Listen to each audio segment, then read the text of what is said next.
प्यारे भक्तों, सुनो बेटा, श्री कृष्ण कहते हैं जब रिश्ते रुलाने लगे तो समझ लेना अब वक्त है खुद से मिलने का। क्योंकि जब अपनों से दर्द मिले तो ऊपर वाला चाहता है कि तुम अब अपने बनो। जिसने तुम्हें रुलाया शायद वह तुम्हारा सबक था, लेकिन जो आंसुओं में भी तुम्हें समझेगा वह तुम्हारा सच होगा। रिश्ते अगर दिल तोड़े तो उन्हें दोष मत दो, क्योंकि टूटे हुए रिश्ते अक्सर मजबूत इंसान बना देते हैं। श्री कृष्ण कहते हैं कभी कभी खुद को खोने से पहले दूसरों की परछाइयों से निकलना जरूरी होता है।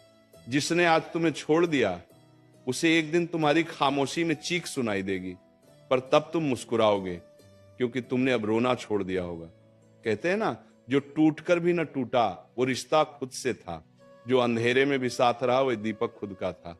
श्री कृष्ण कहते हैं जब आप खुद को नहीं समझते वही असल में जीवन की सबसे बड़ी उलझन है। क्योंकि जब आत्मा ही भ्रम में हो तो बाकी संसार की समझ क्या मायने रखेगी।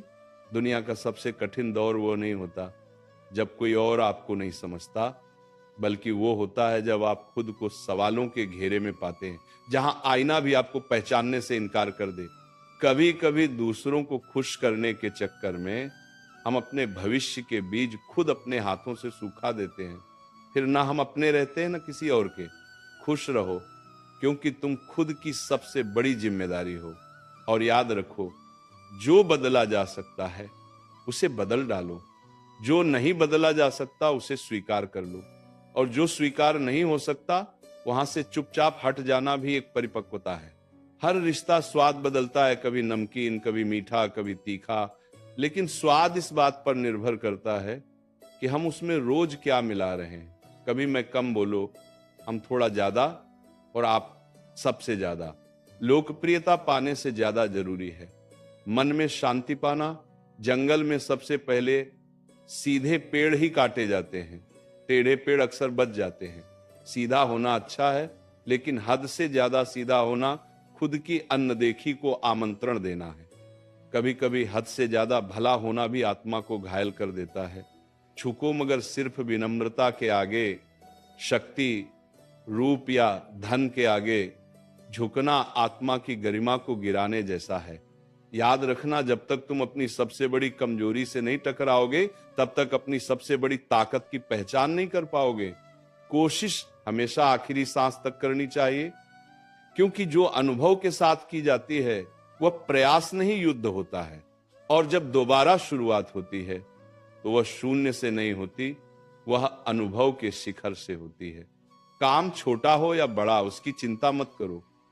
कई बार वही छोटा सा काम तुम्हें वहां पहुंचा देता है जहां बड़े बड़े सपने भी नहीं ले जा सकते। शुरुआत से मत डरो। शुरुआत छोटी दिख सकती है, लेकिन वही शुरुआत इतिहास बना सकती है। जब तक आप अपनी समस्याओं की वजह किसी और को मानते हो तब तक समाधान आपसे कोसों दूर रहेगा। जिस दिन आप स्वीकार कर लोगे कि कठिनाई आपकी है, उसी दिन से आप उसका समाधान भी खोजने लगते हो।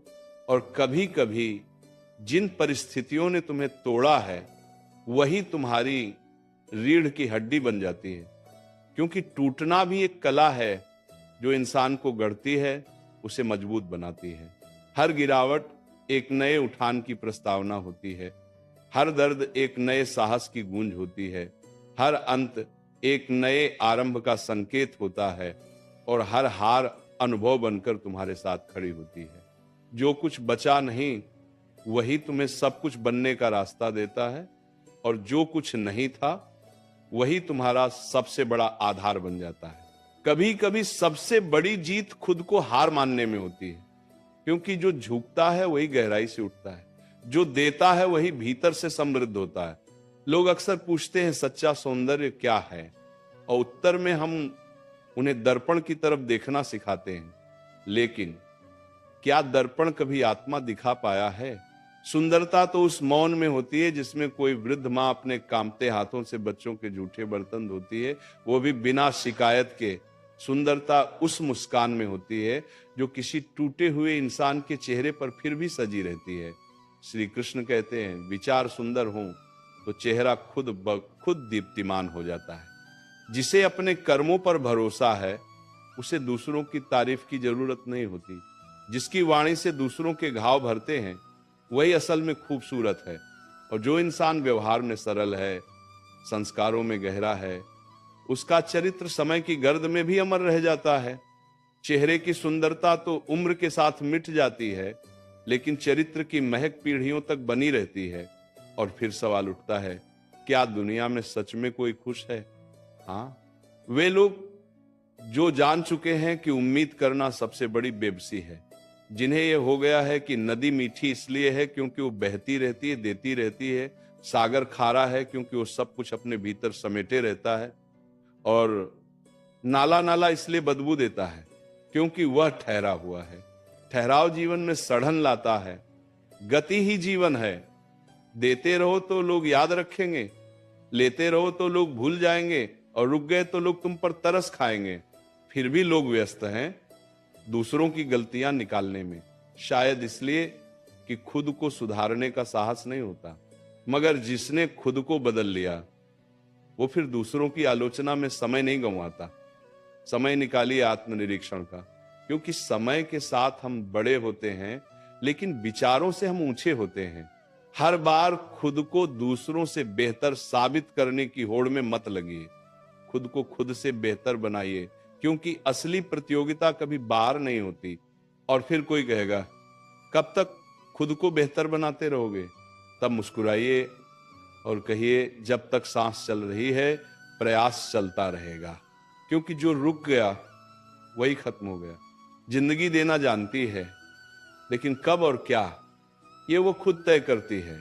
और शिकायतें तो उन्हें भी होती हैं जिन्हें सब कुछ मिला होता है। इसलिए शिकायतों से पहले शुक्रिया कहना सीखिए। प्यारे भक्तों, इस वीडियो में इतना ही। मिलते हैं अगले वीडियो में।